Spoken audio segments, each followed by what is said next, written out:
students, myself Irfan Wani and you are watching Irfan Sir's Academy. Today we will discuss some of the numericals related to basic concepts of kinematics. देखिए इससे पहले हमने पढ़ा था kinematics क्या चीज होती है, तो काइनेमेटिक्स का बेसिक इंट्रोडक्शन हमने इससे पहले जो लेक्चर हमने दिया था उसमें ले लिया था। तो काइनेमेटिक्स में हमने पढ़ा कि आपके पास वेलोसिटी की डायरेक्शन क्या होती है, मोशन की डायरेक्शन क्या होती है, एक्सेलरेशन की डायरेक्शन क्या होती है। हमने ये भी पढ़ा वहां पे कि there is some angle between acceleration and velocity, और वही से हमने पढ़ा था कि डिपेंडिंग अपॉन दैट एंगल कि वहां पे स्पीड का क्या होगा, क्या वो स्पीड इंक्रीज होगी, डिक्रीज होगी, क्या वो कांस्टेंट रहेगी। ऐसे कुछ कंसेप्ट पे हम आज कुछ न्यूमेरिकल्स यहाँ पे देख लेंगे। तो पहली न्यूमेरिकल यहाँ पे ये देख लेते हैं। पहला आपके सवाल ऐसा कुछ होगा कि आपके पास बोला जाएगा एक लिफ्ट है आपके पास, मान लीजिए लिफ्ट है, लिफ्ट आपके पास है और ये लिफ्ट असेंड कर रहा है, it's ascending, it is ascending, this lift is ascending with decreasing speed, it is ascending with decreasing speed।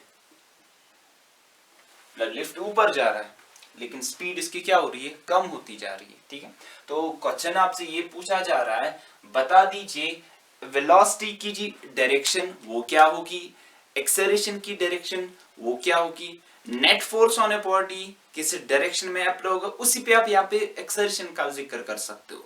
तो एक्सेलरेशन वेलोसिटी यहाँ पे जो होगी उनके दरमियान एंगल भी यहाँ पे वो कितना होगा वो भी हम यहाँ पे डिस्कस करेंगे। देख लीजिए, since body is moving it is ascending upwards, तो बॉडी कहाँ की तरफ जा रही है, ऊपर की तरफ जा रही है।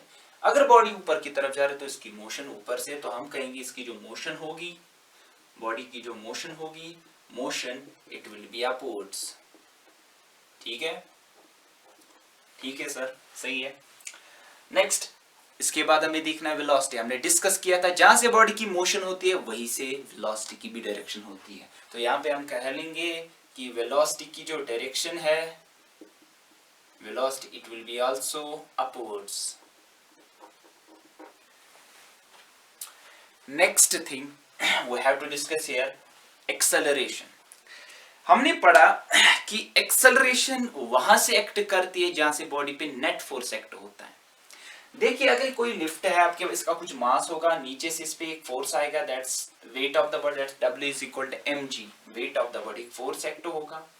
तो नीचे की तरफ से एक फोर्स आ रहा है, अर्थ इसको खींच रहा है, ऊपर की तरफ लिफ्ट जा रहा है, बट इसकी स्पीड डिक्रीज हो रही है। अगर स्पीड डिक्रीज हो रही है तो इसका मतलब नेट फोर्स जो आपके पास एक्ट हो रहा है इस बॉडी वो डाउनवर्ड, तभी तो स्पीड डिक्रीज होगी। अगर स्पीड इंक्रीज हो तो पूरा फोर्स कहां से होता, ऊपर की तरफ होता, लेकिन स्पीड क्या हो रही है, डिक्रीज हो रही है। असेंडिंग हो रहा है, ऊपर की तरफ जा रहा है, लेकिन स्पीड डिक्रीज हो रही है। इट मीन जो आपके पास यहाँ पे नेट फोर्स होगा इट विल बी डाउनवर्ड। तो यहाँ पे हम लिखेंगे जो इस पे नेट फोर्स होगा, नेट फोर्स वो डाउनवर्ड्स होगा, जहां से नेट फोर्स है वहीं से एक्सेलरेशन, तो नेट एक्सेलरेशन वो क्या होगी, डाउनवर्ड्स होगी। तो इसका मतलब वेलोसिटी आपके पास अपवर्ड्स, एक्सेलरेशन डाउनवर्ड्स, दो वेक्टर्स है, एक वेक्टर है वेलोसिटी वेक्टर, दूसरा vector acceleration vector. When two vectors are anti parallel to each other the angle between the two vectors it is 180 degree.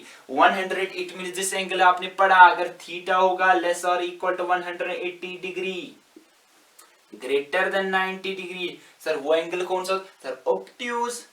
Sir ठीक है, जब हमने पढ़ा था जब एंगल ऑब्ट्यूज होता है what happens to the speed of the body, it will decrease.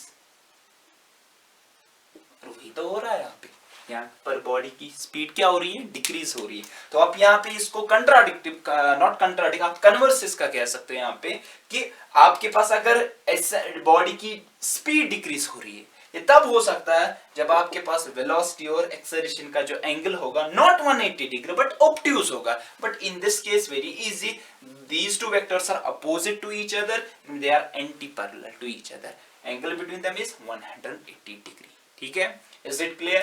This was the first question, very easy question but a tricky question। next, ऐसे ही कुछ हो सकता है आपके पास, लिफ्ट आपके पास है, यही लिफ्ट आपके पास है, लिफ्ट है, it is descending, lift is descending, नीचे की तरफ जा रहा है with increasing speed, with increasing speed। तो हमें ये सारी चीजें बतानी है, बताओ वेलोसिटी क्या होगी, एक्सेलरेशन क्या होगी, उनके दरमियान एंगल क्या होगा। देख लीजिए आपके यहाँ पे मोशन जो बॉडी की होगी, मोशन होगी डाउनवर्ड्स। क्यों मोशन डाउनवर्ड्स? इसलिए होगी बॉडी की बिकॉज यहाँ पे जो लिफ्ट है वो नीचे की तरफ आ रहा है, तो यहाँ पे आपके पास बॉडी जो आ रही है नीचे से, तो मोशन डाउनवर्ड्स होगी। सेकेंड, जहां से मोशन होती है बॉडी की वहीं से direction of acceleration sorry velocity होती है, तो वेलोसिटी की जो डायरेक्शन होगी, velocity it will be also downwards. ठीक है सर, बट कहां से एक्सेलरेशन होगी? एक्सेलरेशन वहां से होगी जहां से नेट फोर्स बॉडी पे होगा। बॉडी नीचे से जा रही है और इसकी स्पीड इंक्रीज हो रही है। whenever the speed of the body gets increased, it means net force, जहां से स्पीड इंक्रीज होगी वहीं से नेट फोर्स होगा। तो नीचे से स्पीड इंक्रीज होगी, इट मींस नेट फोर्स नीचे से आ रहा है, नेट फोर्स नीचे से आ रहा है, तो इसका मतलब एक्सेलरेशन जो होगी वो भी डाउनवर्ड्स होगी। अब देख लीजिए यहाँ पे ये दो वेक्टर जो आपके पास है, नीचे से वेलोसिटी है, नीचे से एक्सेलरेशन है, ये दो वेक्टर्स पैरेलल है, तो थीटा कितना होगा 0। उसको एक्यूट एंगल शायद कहते हैं, पढ़ा था एक्यूट एंगल। जब थीटा लेस देन 90 डिग्री होगा, ग्रेटर और इक्वल टू 0 डिग्री होगा, लेस देन 90 डिग्री होगा, उस एंगल को हम क्या एंगल कहते हैं? एक्यूट एंगल कहते हैं। और जब एक्यूट एंगल होगा वेलोसिटी और एक्सेलरेशन के दरमियान, बता स्पीड का क्या होगा? पढ़ा था हमने वहां पे, इट विल इंक्रीज, और वही यहाँ पे हो रहा है। ठीक है, ये क्लियर हो गया अच्छे से। ठीक है, नेक्स्ट न्यूमेरिकल देखते हैं आगे जाके। नेक्स्ट न्यूमेरिकल कुछ ऐसे हो सकती है आपके पास। देखिए जेईई में इससे पहले पूछा गया है, इस टाइप के क्वेश्चंस पूछे गए हैं नीट में भी, जो भी आपके पास कॉम्पिटिटिव एग्जाम्स होते हैं, स्पेशली आईआईटी जेईई एग्जामिनेशन और one of the prestigious exam engineering examination and prestigious medical exam, that's NEET, जो कि इस साल मई में होने वाला था, और आईआईटी जो कि अप्रैल सेशन में होना था, बट अनफॉर्चुनेटली ड्यू टू कोविड-19 अभी पोस्टपोनमेंट उसकी चल रही है, तो कब होगा अभी पता नहीं। तब तक आप अपनी प्रिपरेशन जारी रखिए। तो नेक्स्ट न्यूमेरिकल कुछ ऐसी हो सकती है वेरी इंपॉर्टेंट, कि आपके पास वेलोसिटी देख के है, मान लीजिए वेलोसिटी है 2i cap plus 3j cap minus 4k cap. ठीक है, एक्सेलरेशन आपके पास है बॉडी की, it is i cap minus j cap plus k cap. This is given to you. The velocity of a body is 2i cap plus 3j cap minus 4k cap, and acceleration of the body it is I cap minus j cap plus k cap. You have to find what you have to find. First thing you have to find what is the magnitude of velocity. Very easy. Second, ये JEE में नहीं पूछा जाएगा what is magnitude of velocity. Very easy. Acceleration का magnitude क्या होगा? ठीक है, एक और जेई में जो पूछा जाएगा वो ये पूछा जाएगा। देखिए ये भी नहीं पूछा जाएगा, आपको बताया जाएगा बताओ डॉट प्रोडक्ट क्या होगा वी और ए के दरमियान। जो जेई में पूछा जाएगा या किसी भी कॉम्पिटिटिव एग्जाम में ये पूछा जा सकता है, बता जो बॉडी की जो स्पीड है क्या होगा उसको, क्या वो इंक्रीज होगी, क्या वो डिक्रीज होगी। ऑप्शन ए हो सकता है, ऑप्शन बी हो सकता है, ऑप्शन सी क्या वो कांस्टेंट रहेगी या कुछ और होगा। ठीक है, चौथा ऑप्शन नन हो सकता है। ठीक है, तो ये चीजें देख लेंगे, पहले देखो सॉल्यूशन देख लेंगे। मैग्नीट्यूड ऑफ वेलोसिटी क्या आएगा हमारे पास? ठीक है, तो मैग्नीट्यूड ऑफ वेलोसिटी अगर हम यहाँ पे देख ले, magnitude it will be under root of 2 square, that will be 4, under root of 3 square, that is 9, under root of minus 4 square, that is 16. 16 plus 4 is 20, it will be root 29 meters per second. This is the magnitude of velocity. Next, what is magnitude of acceleration? It will be root of यहाँ पे 1 square that's 1, minus 1 square that's 1, plus 1 square that's 1, it will be √3 metre per second square, ठीक है। Metre per second is the unit of acceleration. Third thing what we have to find, तीसरी चीज ये पूछा जाएगा आपसे,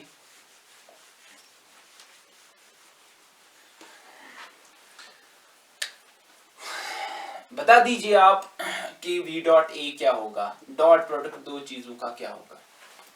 तो हम लिखेंगे डॉट प्रोडक्ट, जब भी डॉट प्रोडक्ट करना होगा आपको पता है, let it we write here first of all what is v, it is 2i cap plus 3j cap minus 4k cap, dot किससे करना है, i cap minus j cap plus k cap, ठीक है। देखिए जब भी हम डॉट प्रोडक्ट करते हैं, हमेशा आपको पता है जब भी डॉट प्रोडक्ट दो वेक्टर्स का करते हैं, आंसर जो आता है वो स्केलर आता है, ठीक है। तो यहाँ पे भी जो आंसर आता है वो स्केलर है।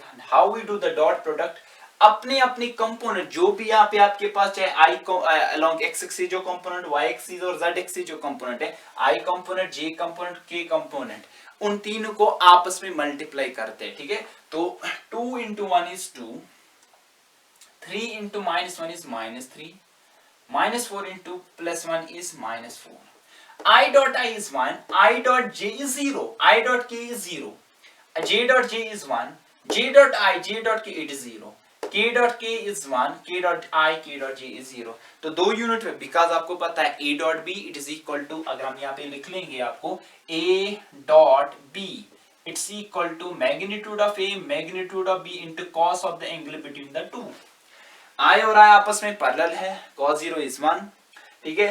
I और J परपेंडिकुलर है, I और K परपेंडिकुलर है, आपको पता है परपेंडिकुलर है तो थीटा 90 डिग्री होगा, उनका डॉट 0 हो। दैट्स व्हाई आप जब भी डॉट कर लोगे अपने अपने कंपोनेंट्स को जो भी कोएफिशिएंट्स होगा I, J, K कैप, उनको आपस में मल्टीप्लाई कर दो, ठीक है। तो ये आएगा, ये कितना आएगा 2 - 7 दैट्स इक्वल टू -5 हियर, ठीक है। अब देख लीजिए, अगर आपके पास ये डॉट निकला, अगर आपके पास डॉट प्रोडक्ट आप देख लीजिए नेगेटिव निकला, less than 0, whenever the dot product it is less than 0, it means the angle between the two vector here, velocity, it is obtuse,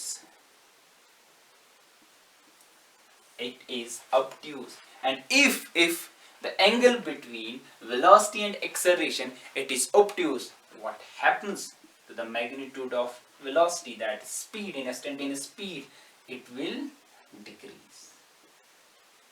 तो यही पूछा गया था हमें कि अंत में ये सवाल हमसे पूछा जाएगा एंट्रेंस में, बता दीजिए अगर वेलोसिटी है, एक्सेलरेशन ये है, बता दीजिए what happens to the magnitude of what happens to the instantaneous speed of the body, either it will increase, will it decrease, or it will remain constant, or none of the above। from this data we see that the speed of the body it will get decrease। तो आप कैसे find किया, dot निकालो, दो vector और दो vectors के दरमियान यहाँ पे वेलोसिटी और एक्सेलरेशन, देखो एंगल क्या आ रहा है। अब सिंपल आपको एंगल यहाँ पे ऐसे भी देख सकते हो, cos थीटा आपको आएगा a dot b divided by magnitude of a into b, theta will be cos inverse of a dot b divided by a b, magnitude of a that's velocity here, magnitude of b that's acceleration, वो आपको पता है, put कर दो आपका answer आ जाएगा। But if you know very well, अगर आपके पास ऐसा कुछ होगा, अगर a डॉट b होगा लेस देन 0 तो थीटा होगा ऑब्ट्यूज आपके पास, सिंपली याद रख लो। अगर a dot b dot product जो होगा इट इज ग्रेटर देन 0 तो थीटा जो आपके पास वो एक्यूट होगा। अगर a डॉट b 0 हुआ, कब होगा a डॉट b, जब थीटा होगा 90 डिग्री, cos 90 0, तो आपके पास थीटा अगर 90 डिग्री होगा, जब थीटा 90, इस केस में स्पीड कांस्टेंट रह रही है, इस केस में स्पीड इंक्रीज होती है, इस केस में जो स्पीड आपके पास होगा, अगर वेलोसिटी और एक्सेलरेशन में ऑब्ट्यूज होगा एंगल, तब डिक्रीज होती है। इन दिस केस आपके पास एंगल ऑब्ट्यूज था और यहाँ पे आपके पास जो स्पीड थी वो डिक्रीज हो गई, ठीक है। I hope you understand today session, ठीक है। तो नेक्स्ट हम इसमें पढ़ लेंगे classification of motion. Thank you.